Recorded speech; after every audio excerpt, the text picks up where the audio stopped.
শীতকালের সবজিগুলোর মধ্যে ফুলকপি নিয়ে অনেকে দুর্বলতা দেখায়।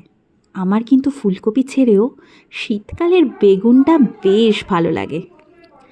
এত সুন্দর টেস্ট যে একটা বেগুন ভাজা দিয়েই আমার বেশ এক থালা ভাত খাওয়া হয়ে যায়। সেদিন সন্ধে অফিস থেকে এসে মনটা খালি বলছিল কিছু রান্না করি। ভাবলাম এই শীতকে টাটা গুড বাই বলার আগে শীতের বেগুন দিয়ে একটু বেগুনি করে খাওয়াই। ব্যাস, যেমনি ভাবা অমনি কাজ। বাড়ির বেগুনি বলে কথা, তাই একটু ইউনিক না হলে চলে। তাই বেগুনটাকে লম্বা লম্বা করে না কেটে আমি বেশ পাতলা পাতলা গোল গোল করে কেটে নিয়েছিলাম। তারপর 6 চামচ মতো বেসনের সাথে 3 চামচ কর্নফ্লাওয়ার নিয়েছিলাম। তাতে দিলাম হলুদ, নুন, লঙ্কার গুঁড়ো আর অল্প পরিমাণ বেকিং সোডা। প্রথমেই এক গাদা জল দিয়ে ভুল না করে আমি অল্প অল্প জল মিক্স করতে করতে একটা মিডিয়াম থিক ব্যাটার বানালাম।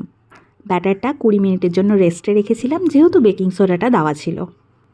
তারপর এক একটা করে বেগুন নিয়ে এপাশ ওপাশ ভালো করে মাখিয়ে সাদা তেলের মধ্যে দিয়ে দিলাম। তারপরে এপাশ ওপাশ 2 মিনিট মতো করে ভেজে মুচমুচে বেগুনি একদম রেডি। বাইরে কিনে তো খাওয়াই যায়, অনেকে ভাবি বাড়িতে এত ঝক্কি করে লাভ কি, কিন্তু নিজের হাতের প্রিয়জনদের খাওয়াতে কিন্তু মজাই আলাদা। আর সেই মজাটা আজকে আমি তোমাদের সাথে ভাগ করে নিলাম। সেদিনের বেগুনিটা কিন্তু আমাদের সন্ধেটা একদম জমিয়ে দিয়েছিল। তোমরাও এই শীতকে টাটা গুড বাই বলার আগে এই শীতের বেগুনি অবশ্যই ট্রাই করো, আর কেমন হলো অবশ্যই জানিও।